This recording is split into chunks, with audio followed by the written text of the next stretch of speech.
welcome back to my YouTube channel. Today in this video we will discuss about encephalitis. So without wasting time, let's begin our video. सबसे पहले हम encephalitis की definition के बारे में बात करते हैं. So हमारे पास definition आती है. Encephalitis is a rare condition. It is an inflammation of brain parenchyma and meninges. It is caused by bacteria, virus and fungi. It affects the cerebrum, brainstem and cerebellum. So encephalitis क्या है? एक rare condition है जिसके अंदर क्या हो रहा है कि हमारे जो ब्रेन पैरेनकाइमा और मेनिंजेस होते हैं वो इन्फ्लेम्ड हो रहे हैं. ठीक है, ये किसके कारण कोज हो रहा है? ये कोज हो रहा है बैक्टीरिया, वायरस और फंजाई के कारण. ठीक है, सो ये अब कोज हो चुके हैं तो उसके कारण क्या अफेक्ट कर रहा है? ये हमारे ब्रेन में सेरिब्रम को, ब्रेन स्टेम को और सेरिबेलम को अफेक्ट करता है. सो ये थी इसकी फर्स्ट डेफिनेशन. अब हम बात करते हैं इसकी सेकेंड डेफिनेशन के बारे में. ठीक है, सो सेकेंड डेफिनेशन हमारे पास आती है. Encephalitis is an acute inflammation involving the brain tissue. ठीक है, it may be accompanied by acute inflammatory process involving the meninges known as meningoencephalitis. So ये क्या होता है? एंसेफलाइटिस एक acute inflammation हो रही है हमारे ब्रेन टिश्यू की, उसे हम एंसेफलाइटिस बोल रहे हैं. ठीक है, अगर इसके अंदर acute inflammatory process में हमारे meninges भी इन्वॉल्व हो जाते हैं तो हम उस कंडीशंस को बोलते हैं meningoencephalitis. ठीक है, अब हम बात करते हैं इसके कोजेस के बारे में. सो कोजेस हमारे पास आ जाते हैं जैसे कि HIV हो गया, MMR वायरस हो गया, हर्ब्स वायरस हो गया, ट्यूबरक्लोसिस हो गया, पैरासाइट्स हो गए, फंगल इन्फेक्शंस हो गए. ठीक है, इम्यून मेडिएटेड हो गया समथिंग कुछ, और किडनी फेलियर हो गया, या फिर हीट स्ट्रोक हो गया, इलेक्ट्रोलाइट इम्बैलेंस हो गए, या कोई पर्सन जो है वो केमिकल से एक्सपोज हो जाता है जैसे कि लेड हो गया या फिर ऑर्गेनोफॉस्फोरस हो गया. इनके साथ एक्सपोजर में आने के कारण क्या होता है कि जो पर्सन है उसे एंसेफलाइटिस होने को मतलब चांसेस इंक्रीज कर जाते हैं, ये देखा जाता है. ठीक है, उसके बाद हम बात करते हैं पैथोजेनेसिस ऑफ एंसेफलाइटिस के बारे में.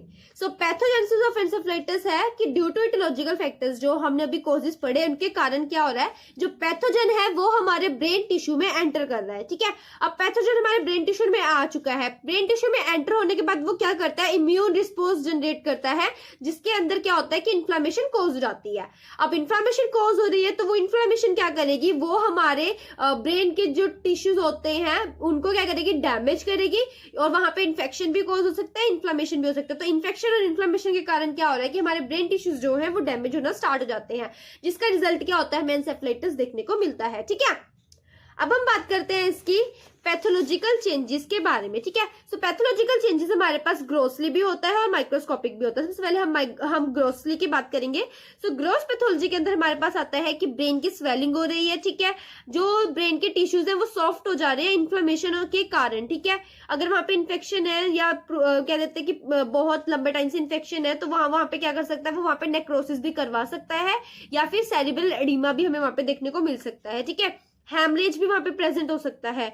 ये थी इसके ग्रोस पैथोलॉजिकल चेंजेस. ठीक है, अब हम बात करते हैं इसके माइक्रोस्कोपिक पैथोलॉजी के बारे में. सो माइक्रोस्कोपिक पैथोलॉजी के अंदर ये आता है कि इन्फ्लामेटरी सेल इन्फिल्ट्रेट कर जाएंगे, कि जो इन्फ्लामेटरी के सेल्स होते हैं वो इन्फिल्ट्रेट हो जाते हैं.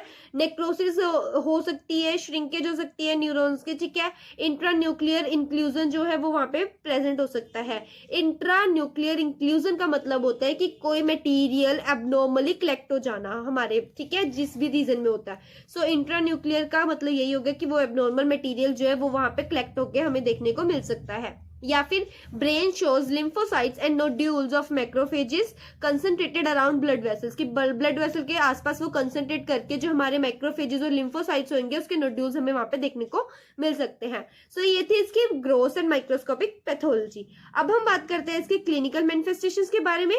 सो क्लिनिकल मैनिफेस्टेशंस के अंदर आता है कि पर्सन जो है वो उसके अंदर फीवर देखने को मिल सकता है, हेडेक हो सकता है. ठीक है, एफेजिया हो सकता है.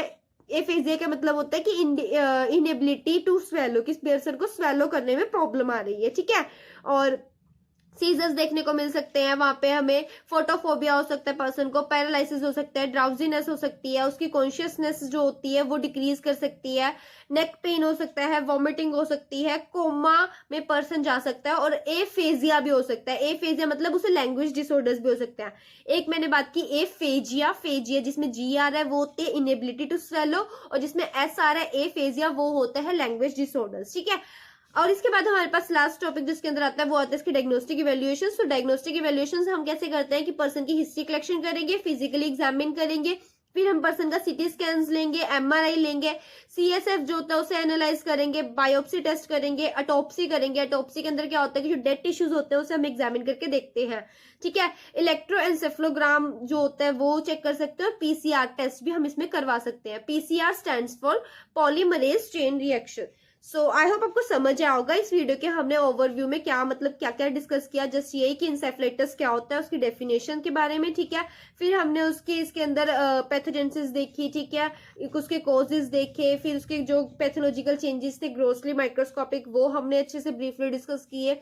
फिर इसके जो क्लिनिकल मैनिफेस्टेशंस थी या क्लिनिकल फीचर्स थे वो हमने डिस्कस किए, और एट द लास्ट हमने डायग्नोस्टिक इवैल्यूएशंस के बारे में बात की है।